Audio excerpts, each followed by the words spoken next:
Hello, Vikram. Let's read this question. So this question says the parallel plate condenser is filled with two dielectric as shown in the figure. Area of each plate is A meter square. The separation is D meter. The dielectric constant are K1 and K2 respectively. Its capacitance in farad will be। ठीक है, आपको इसका capacitance बताना है किसका, farad में। तो चलिए बच्चों, अब हम इस क्वेश्चन को स्टार्ट करते हैं। तो देखिए बच्चों, इस क्वेश्चन का की कॉन्सेप्ट आपको लिख सकते हैं। आपको देखिए यहाँ पर इक्विवेलेंट कैपेसिटेंस बताना है। ठीक है, क्या बताना है आपको? इक्विवेलेंट कैपेसिटेंस आपको यहाँ पर बताना है। So we can write down the key concept is our equivalent capacitance. Alright, अब देखिए इस पे स्टार्ट करते हैं। इक्विवेलेंट कैपेसिटेंस हम कैसे फाइंड आउट करेंगे?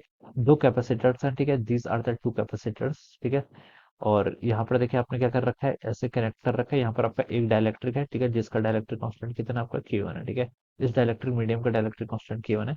ये आपका दूसरा डाइलेक्ट्रिक है जिसका डाइलेक्ट्रिक कांस्टेंट कितना आपका K2 गिवन कर रखा है। ठीक है, और आपसे बोला गया है कि कैपेसिटेंस हमें इसका इक्विवेलेंट फाइंड आउट करके बताना है। ठीक है, तो देखिए बच्चों, इस कॉम्बिनेशन को पहले देखिए आपका कॉम्बिनेशन है कैसा। ठीक है, पूरी देखिए इनके बीच की सेपरेशन आपको कितने गिवन कर रखी है, डी गिवन कर रखी है। पूरी प्लेट का एरिया आपको ए गिवन कर रखा है। ठीक है, अब देखिए बच्चों, मैं इसको ऐसे रिप्रेजेंट करता हूँ। ये मान लीजिए मेरा K1 है। ठीक है, दिस इज K1। ठीक है, ये आपका क्या K1 है। ठीक है, अब देखिए इस सीरीज में पैरेलल में ये कैसे पता करेंगे। ठीक है, हमने देखिए इसके अक्रॉस ऐसा पोटेंशियल डिफरेंस क्या कर रखा है, अप्लाइड कर रखा है। ठीक है, मान लीजिए इस एंड पर आपने V अप्लाई कर रखा है, इस एंड पर आपका 0 वोल्ट है। ठीक है, तो ऐसे बता सकते हैं कि ये आपका डाइलेक्ट्रिक कांस्टेंट कितना है, K1 के इक्वल है। तो ये आपका डाइलेक्ट्रिक है, सॉरी कैपेसिटर है, जिसके अंदर डाइलेक्ट्रिक कितना है, K1 रखा हुआ है। ये आपका ऐसे कॉम्बिनेशन हो जाएगा।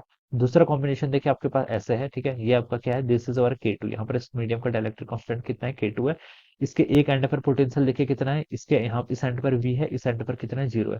तो बता सकते हैं देखिए दोनों के अक्रॉस, ठीक है, पोटेंशियल डिफरेंस सेम है। पोटेंशियल डिफरेंस सेम किस कंडीशन में होता है? When they are connected in parallel. जब ये क्या कनेक्टेड होते हैं आपके, पैरेलली क्या होते हैं आपके, कनेक्ट होते हैं। ठीक है, तो अब हम बता सकते हैं कि ये दोनों क्या आपके पैरेलली कनेक्टेड है। तो इस कॉम्बिनेशन को मैं ऐसे लिख सकता हूँ। देखिए ये आपका, देखिए इस तरीके से ये कॉम्बिनेशन देखिए हमने ऑलरेडी बना रखा है। ठीक है, तो इस कॉम्बिनेशन को देखिए अब हम कैसे लिखेंगे। यहाँ पर इसका वो लिख लीजिए, क्या लिख लीजिए यहाँ से, कैपेसिटेंस। देखिए इस रीजन का, देखिए इसका टोटल एरिया कितना था, ए था, अब कितना एरिया हो जाएगा इसका, A/2 के इक्वल हो जाएगा प्लेट का। ठीक है, सेपरेशन देखिए कितनी गिवन करके, डी के इक्वल, ये सेपरेशन ऑफ डी है। ठीक है, अब इसका कैपेसिटेंस फाइंड आउट कर लीजिए। इसका कैपेसिटेंस देखिए कितना होगा, C1, इसको लिख सकते हैं एप्सिलॉन। ठीक है, इनटू आपका एरिया, एरिया कितना है, A/2 divided by distance, distance कितनी है, डी। ठीक है, इनटू डाइलेक्ट्रिक कांस्टेंट कितना है इसका, K1। ठीक है, ये तो आपका C1 आ गया। सिमिलरली C2 फाइंड आउट कर लीजिए। C2 कितना हो जाएगा, एप्सिलॉन। एरिया कितना है आपका, A/2, डिस्टेंस कितनी है आपकी, डी, और यहाँ पर डाइलेक्ट्रिक कांस्टेंट कितना है, K2। ठीक है, तो C1 C2 फाइंड आउट कर लिया। These are connected in parallel. तो इक्विवेलेंट क्या हो जाएगा, इन दोनों के यहाँ पर ऐड हो जाएगा। तो हम लिख सकते हैं बच्चों, सी नेट कितना हो जाएगा, इन दोनों को ऐड कर लीजिए, C1 प्लस C2 से। ठीक है, तो देखिए एप्सिलॉन A/2 और डी, ये टर्म तो देखिए बच्चों आपकी क्या है, कॉमन ही है। और बचेगा कि यहाँ पर आपका फिर K1 प्लस K2, इस टर्म को आप यहाँ पर से ऐसे ले आइए। तो ये आपका देखिए कितना हो जाएगा, epsilon A divided by D. Okay, और ये हो जाएगा आपका K1 plus K2 divided by 2। ठीक है, this will be our C equivalent. ठीक है, हो जाएगा आपका सी नेट आ जाएगा। तो ये देखिए बच्चों, आपका ऑप्शन सी से मैच कर रहा है। So we can say that option C क्या होगा, इसके करस्पॉन्डिंग आपका करेक्ट आंसर हो जाएगा। ठीक है, तो इस तरीके से बच्चों हम क्या करेंगे, इस क्वेश्चन को सॉल्व करेंगे।